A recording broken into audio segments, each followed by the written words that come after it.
Hello, this is NJ Trader Bernadette coming at you again today with my trades in review for the month of February 2010. Right now what we're looking at here is the Australian dollar slash the US dollar Forex currency pair. I certainly do love to trade the Forex market. And what I'd like to bring to your attention is this pin bar that occurred, or hammer. A lot of people call it hammer. This hammer occurred on the 5th of February, which was a Friday. This was enough for me to perk up and take note and set my sights on this trade for the following week. The hammer occurred at a low where the stochastics was at a low, so I knew that a rebound was coming. On Monday, the market closed down, so I was a little cautious. I thought maybe that we were having a turnaround and that the market would continue and go south. But look what happened here on Tuesday, the 9th of February. We had a strong bullish candle. We also had the neural indicator closing at a 1. And we also showed a crossover in the stochastics, which means that a climb is coming. So what I wanted to do, since this was a strong bullish bar, you don't want to enter at market the next day, because just following candlestick patterns, I've learned that whenever there's a strong bullish bar like that, there's always some type of pullback. So for this particular trade, I just took an average of the open and the close, and I set my sights at an entry of 87.15, which was in fact filled. And I stayed in this market for as long as the neural indicator remained at 1, letting me know that, it was okay to remain long. Now what I did was I trailed my stop loss at the low of the previous candle. So when I entered here on this candle on the 10th, my stop loss was still on the candle of the 9th.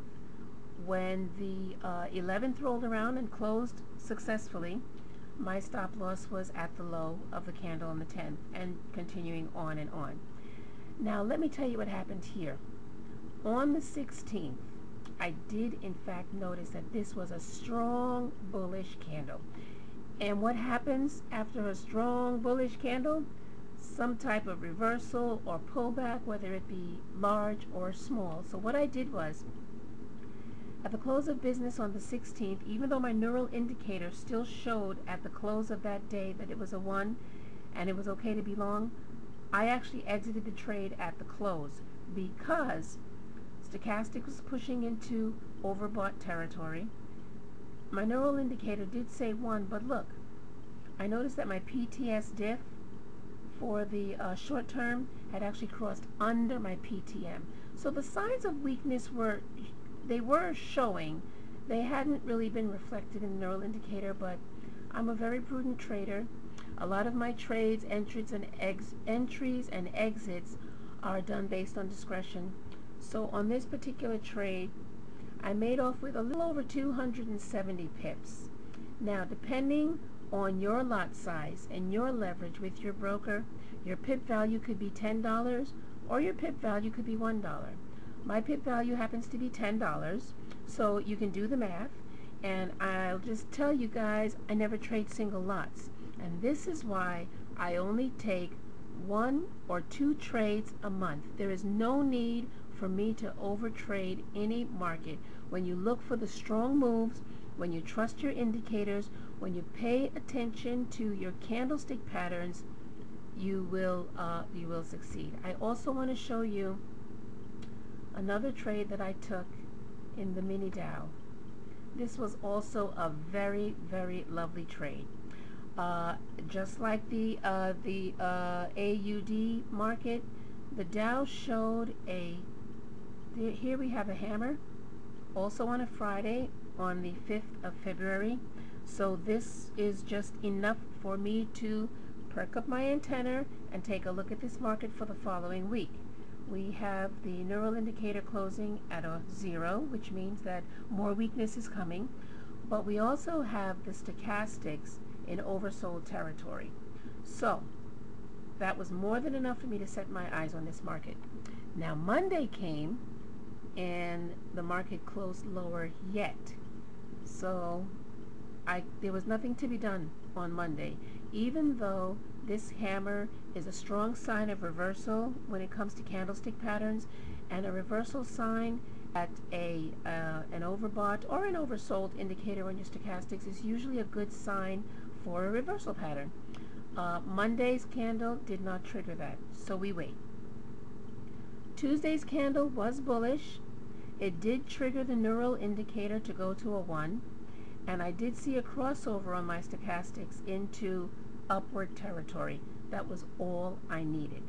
Now, this was a long candlestick, so again, you could have averaged the open and the close, or the high or the low, or the open and the high, whatever suits you best. You could have averaged those prices to get a better entry point. Because there was enough pullback and the candle wick was long, I just entered the market the next day at open. I didn't wait, couldn't be bothered. I entered the market, put my stop loss at the low of the previous candle, and I rode this up. I continued to stay in this long trade as long as the neural indicator remained at 1 at the close of every business day. Let me tell you what happened on the 19th, which was Friday. I noticed that although this candle is a long candlestick, you'll see that it looks like a doji. The open is very, very close to the close, if not equal. And on top of that, it was a Friday. And on top of that, even though the neural indicator closed at 1, indicating that more long pressure was probably still on the horizon, look at my stochastics. We've already reached oversold territory. It's a Friday. I did decide to take my profits and get out of this trade. And I'm glad I did, because I didn't know what the future held. As you can see, we had more pullback. I took my profits. I closed the trade at the close of business day. And with this particular market, I made over 365 points.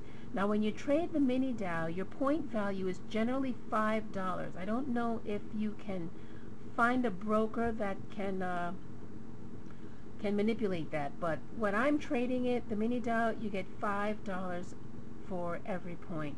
So you guys can do the math. Again, you don't need to overtrade. When you are trading daily candlesticks or daily bars, you do not need to be in a trade all the time. I try to limit my trading to 1 or 2 per month. With these kind of profits, there's no reason for me to be in every trade or for me to take a stab at every single move and every single pattern that's formed. You look for the good ones, you look for the ones where your indicators line up, your candlesticks patterns line up, and those are the ones you take and you ride. So this is Bernadette coming at you with my look back at my February trades. I hope you enjoyed it. Thanks. Bye-bye now.